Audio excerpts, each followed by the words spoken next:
যদি আমি বলি তোমার জীবনের সবচেয়ে গুরুত্বপূর্ণ দিনটা হয়তো ইতিমধ্যেই কেটে গেছে, অথচ তুমি সেই দিনটাকে চিনতেই পারোনি। ঘড়িতে তখন ভোর 5টা, ছোট্ট একটা রেল স্টেশন, চারিদিকে ফাঁকা, কেউ নেই স্টেশনে।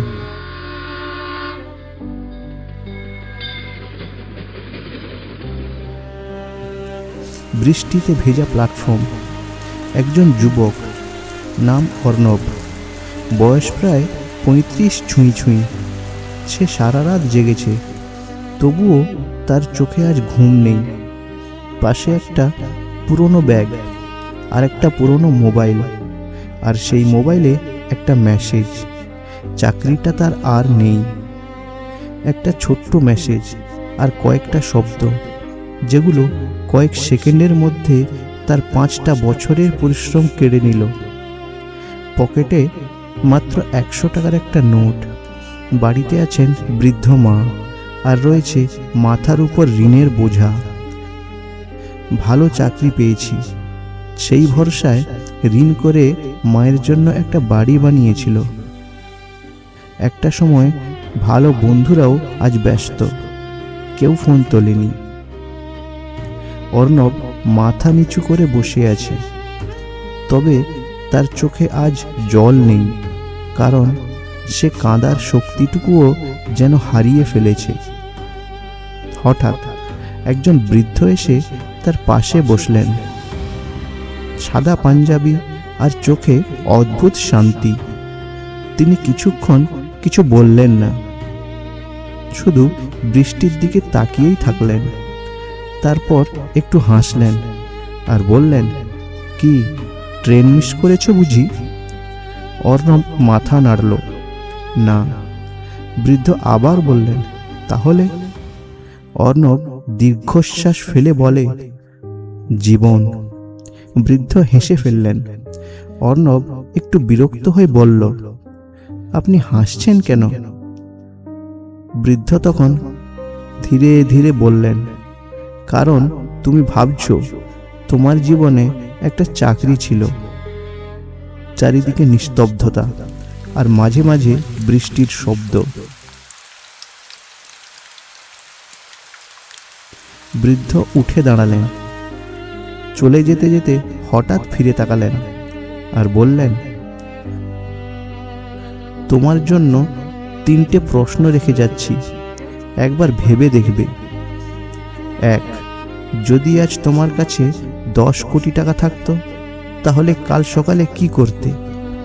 2, যদি তুমি আর মাত্র 1 বছর বাঁচতে, তাহলে আজ রাতটা কিভাবে কাটাতে? 3, তুমি কি সত্যি নিজের ভাগ্যের কাছে হেরে গেছো, নাকি সিদ্ধান্তের কাছে? অর্ণব চুপ করে শুধু শুনতে থাকলো। যেতে যেতে শেষে আর একটা কথা তিনি বলে যান, যদি তুমি উত্তরগুলো খুঁজে পাও, তাহলে একদিন আমার কথা মনে পড়বে, তবে আমায় হয়তো তুমি খুঁজে পাবে না। রাত শেষে ভোরে প্রথম সূর্যের আলো, আর সেই আলো যেন অর্ণবের মধ্যে নতুন আশা জাগালো। অর্ণব বাড়ি ফিরে যায়। সে বাড়ি ফিরে দেখে মা ঘুমিয়ে আছেন। টেবিলে ঢাকা দেওয়া ঠান্ডা ভাত। অর্ণব আস্তে করে ঢাকনা খুলে খেতেও বসে সে, কিন্তু খেতে ইচ্ছে করল না তার। শুধু মায়ের দিকে তাকিয়েই থাকলো। চোখে তার আর ঘুম আসে না। সে ডায়েরি খুলল আর লিখল, আজ থেকে প্রতিদিন 1 ঘন্টা আমি নিজের জন্য বাঁচব। পরের দিন 1 ঘন্টা, তারপর আরও একদিন। ইন্টারভিউর জন্য প্রস্তুতি, আবারও রিজেকশন, আবারও একটা প্রস্তুতি, আবারও একটা ব্যর্থতা। তার বন্ধু হাসে, আর আত্মীয়রা তাকে বলে, তোমার দ্বারা কিছুই হবে না। অর্ণব তবুও থামে না, আরও 1 ঘন্টা করে বেশি পরিশ্রম।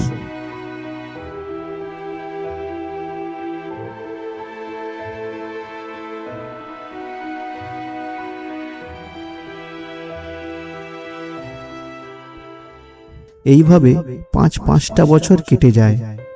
আজ সব কিছু বদলে গেছে। একদিন একটা বড় স্টেডিয়ামে হাজারো মানুষের ভিড়। অর্ণব এখন একজন সফল ক্রিয়েটার। আজ তার কয়েক মিলিয়ন ফলোয়ার, হাজার হাজার মানুষ, আর তাদের হাতের তালির শব্দের মাঝে মাইক হাতে সে বলে, আপনারা আজ যে মানুষটাকে দেখছেন, 5 বছর আগে সেই মানুষটার পকেটে ছিল মাত্র 100 টাকা। আমার জীবন বদলেছিল এই মঞ্চ নয়, একটা ছোট্ট স্টেশন থেকে। অন্য এক রাত অর্ণব আবার সেই স্টেশনে আসে। সেই একই বেঞ্চ, একইভাবে বৃষ্টি। সে স্টেশন মাস্টারের পাশে যায় আর জিজ্ঞাসা করে, 5 বছর আগে একজন বৃদ্ধ সাদা পাঞ্জাবি পরে প্রায় এখানে বসতেন, আপনি কি চেনেন তাকে? স্টেশন মাস্টার চুপ। তারপর বললেন, আমি এখানে 15 বছর ধরে কাজ করছি, এমন কাউকে তো কোনোদিন দেখিনি। অর্ণব তখন স্তব্ধ। ধীরে ধীরে অর্ণব স্টেশন থেকে বেরিয়েই যাচ্ছিল।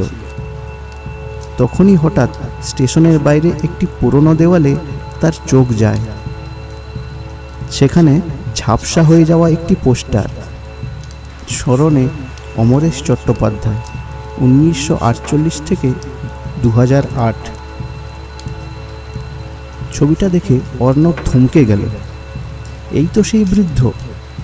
স্টেশন মাস্টার মৃদু হেসে বললেন, উনি তো অনেক বছর আগেই মারা গেছেন। সে ধীরে ধীরে আবার ব্যাগটা খুলল, বের করল সেই পুরনো ডায়েরিটা। তার প্রথম পাতায় লেখা, আজ থেকে প্রতিদিন 1 ঘন্টা করে নিজেকে দেব।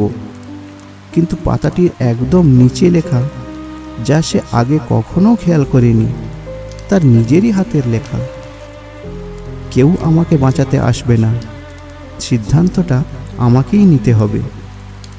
তারপরই মনে পড়ে বৃদ্ধের শেষ কথাটা, যদি তুমি কখনো উত্তরগুলো খুঁজে পাও, তাহলে একদিন আমার কথা তোমার মনে পড়বে, তবে আমায় হয়তো তুমি খুঁজে পাবে না। অর্ণবের চোখ জলে ভিজে যায়। সে বুঝতে পারে সেই রাতে হয়তো সেই বৃদ্ধটি ছিলেন, হয়তো বা ছিলেন না, কিন্তু সিদ্ধান্তটা ছিল তার নিজেরই। আমরা সারা জীবন এমন একজন মানুষের অপেক্ষা করি যে এসে আমাদের জীবন বদলে দেবে, অথচ সেই মানুষটা অনেক আগেই আমাদের ভিতরে জন্ম নিয়ে বসে আছে, শুধু আমরা তাকে চিনতে একটু দেরি করে দিই। আজ রাতে আয়নার সামনে দাঁড়ালে তুমি কি সেই মানুষটাকে চিনতে পারবে?